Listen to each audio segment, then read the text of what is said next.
While 10 New York City police officers committed suicide this year, the city has a new initiative announced Thursday to address the problem. Nate Rogers spoke to the sister of one of those officers. Bob, Eileen Echeverria says she reached out to the NYPD 6 times about her brother's severe mental illness. She says they investigated, took his guns away, and then gave them back. This was 100% preventable. I begged them, I drove there, I wrote them, I called them. 56-year-old Robert Echeverria killed himself inside his Loughlin, Queens home August 14th. Since then, his sister Eileen has spoken to nearly 100 NYPD officers and families who say the major problem is within the department. You can't push a loyal officer so far that they no longer care. You can't tell them that they can't have a day off because they didn't, do A, B, or C. A partnership with New York Presbyterian Hospital called Finest Care will provide free mental health services to NYPD officers. Police can call a 24-hour hotline and schedule an appointment with a mental health professional. Leaders say the calls will be kept confidential. It has been set up so that no one at the NYPD will know that an appointment has been made or that you've sought service. Now, Echeverria isn't sold on the plan. She says officers still fear retaliation through any department-connected service. They're going to be afraid that no matter what they say, it's going to get back. They're going to deem them unstable. And then they're going to lose all their overtime, either forced to retire, pushed out, or whatever. Echeverria also says the department must be more proactive and not wait for officers to come to them. Most importantly, officers should know there is help available. More information about the hotline is on my Twitter page at Nate Wants to Know.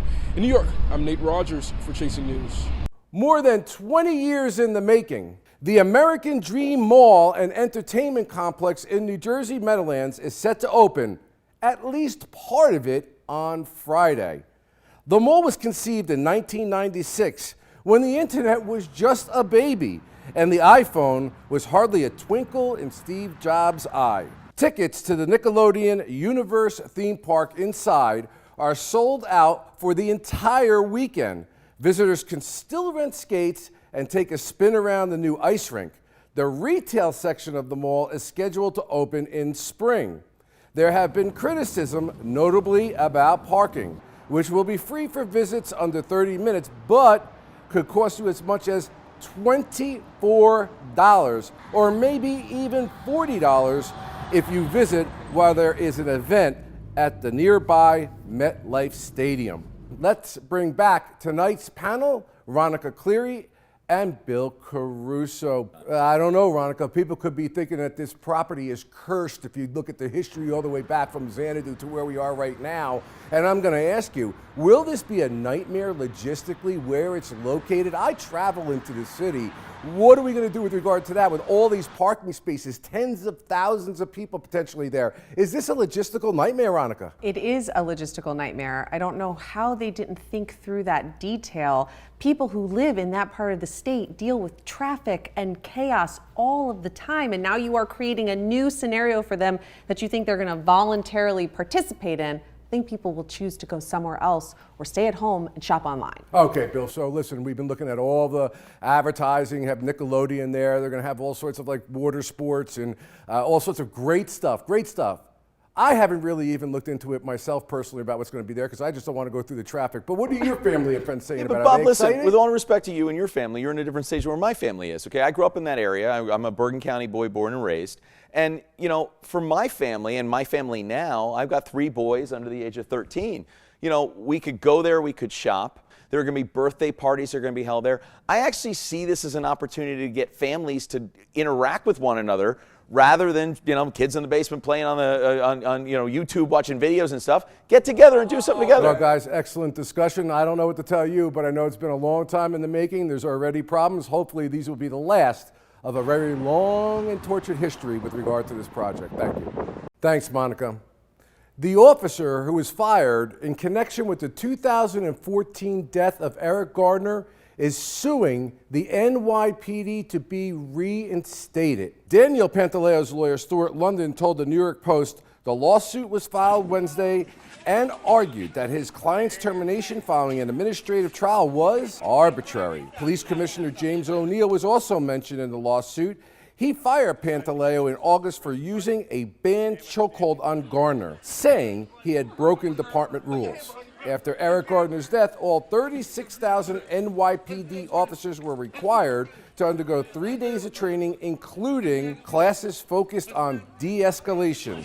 The officers were also trained on recognizing bias and relying on facts instead of racial stereotypes. Joining us now on our A-plus panel is Ronica Cleary, a communication strategist, and Bill Caruso, a Democratic strategist. Ronica, I want to start with you with this. The NYPD officers are extremely upset about the way Pantaleo has been treated, many arguing this was in fact not an illegal chokehold. What are your thoughts about this lawsuit to reinstate the officer to the police department? I think that it's important that the officer is allowed to pursue whatever legal rights that he has. And the police officers that are in his unit or in the city of New York want to support him and his efforts to be reinstated. I don't think that necessarily means that they are opposed to police officer behavior that might be inappropriate. But I believe there's a reason why all of these police officers are outraged. Listen, police work is not easy. They have to make arrests. This is not the first case where somebody dies as a result of a medical event. No, and it isn't, Bob, but there are some good things that have come out of this horrible tragedy. You said that there's been more training that's been required of police officers for de-escalation. But I also do see that there were some issues here with how this was done. And there's no problem in questioning that from the standpoint of citizens and the police. Do lawsuits and things like this stop officers from taking effective action to protect the community because they don't want to be the next Pantaleo? Ronica? Absolutely. I mean, there's a statistic out that shows there were fewer arrests in the same time period from this time last year. Many arguing it affects the minority community more than any others. Bill? No, I think good cops can be good cops, and bad cops that, frankly, if there are bad cops, should be dealt with. I don't think anybody disagrees that we should make sure that bad cops are taken off the force, but I think there's a reason why the NYPD officers have rallied around Pantaleo. Thank you, guys. A mother shot to death at home while her children were with her. Our Monica Guy speaks to neighbors from Staten Island. A heavy police presence throughout the day in the Mariners Harbor neighborhood as NYPD detectives investigate the fatal shooting of 38-year-old Nakia Webster. This is Citizens app video of the officers responding to the scene around 1 Thursday morning. Webster's teenage son and stepson were in another room when she was shot in the head. One of them called 911. Cops are searching for Webster's husband. They say he was home when the shooting happened and hasn't been seen since. Police sources say it appears the killing was the result of domestic violence. Gilbert Pachenko owns the laundromat across the street and was acquainted with the family. Nobody deserves that.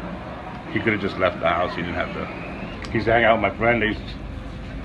He said that my friend said he was a cool person. They used to talk here and there. But even he was surprised. He was a calm guy. I didn't know, what happens behind closed doors is different. But what happens outside, he was a quiet person. He never had a gun. I never seen him or anything. All I seen him just with his shorts and his hands, walking with his kids, and that's it. Residents say the family lived in the home for about 7 years and were good neighbors, making the death that much more shocking. It's crazy, Sorry for the family, though. I don't know. These things happen every day. It's sad, but it happens every day. October is National Domestic Violence Awareness Month. For information and resources in New York, call 1-800-942-6906. If you're in New Jersey, you can call 1-800-572-SAFE. Reporting from Staten Island for Chasing News, I'm Monica Guy. Welcome back to Chasing News. I'm Bob Bianchi in for Bill Spadea.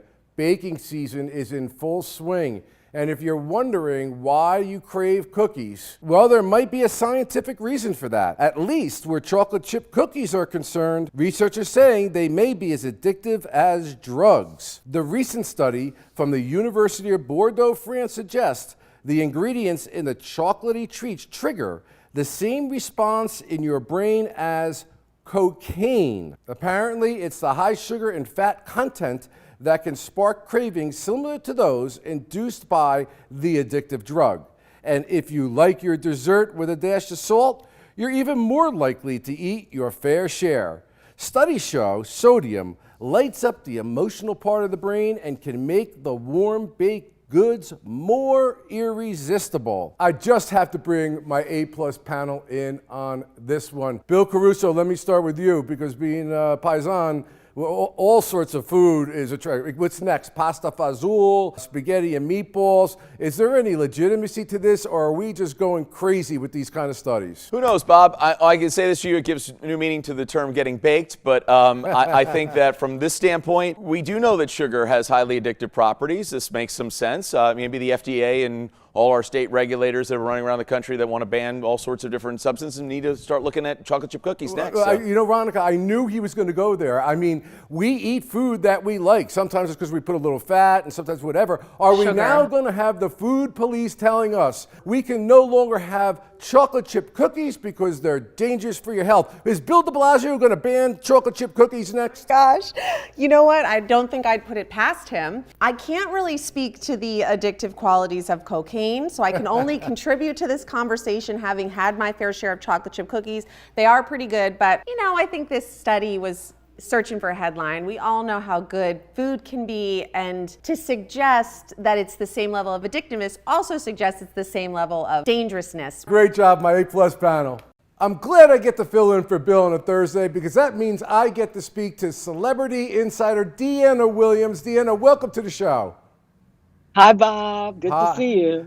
We got a lot of ground to cover with the craziness here, but let's start with Lori Loughlin. What's happening? I hear a lot of her friends are talking about what's going on behind the scenes. As a lawyer, I'm dying to hear it. Well, they say she's nervous because Tuesday, new charges were levied against she and her husband. And these are serious charges, as you can well explain further to us, Bob. But you can recall that they pleaded not guilty, and they feel like she's saying to the public and press, she feels like a scapegoat. But they seem to be overlooking the fact that they paid $500,000 to get their two daughters into USC. She has a right to feel nervous. You know, Deanna, the thing that amazes me is that she also used these court opportunities as a publicity stunt, which any lawyer or publicist knows is a bad thing, signing autographs. Us in the background have been saying, is this a client problem or a lawyer problem? Starting to sound like it's a bit of a client problem, Deanna. What do you think? No, I would agree with you, but in the case with Felicity Huffman, she was smart to plead guilty as quickly as she did. And 14 days, I thought it was going to be a bigger sentence.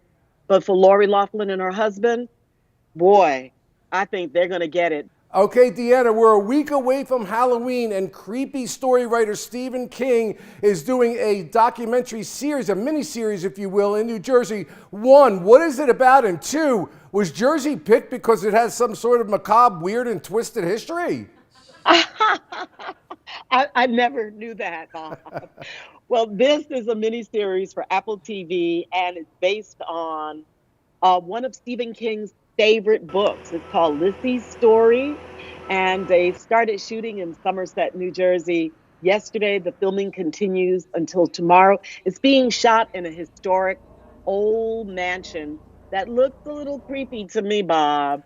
But I think it's great for New Jersey because all it does is it brings more money into the economy. It affords actors an opportunity to be gainfully employed, puts a spotlight on our community. Absolutely. But speaking of creepy, I got to get into one last story, Deanna. What is going on with Dennis Quaid? What's happening? Well, Dennis Quaid is madly in love and newly engaged. He is the 65-year-old Parent Trap actor, and his new fiancée is a 26 years young PhD student. You know what I got to say, Deanna? If you're a consenting adult, wherever you can find love is just fine with me. So amen to him and to her. We wish him the best.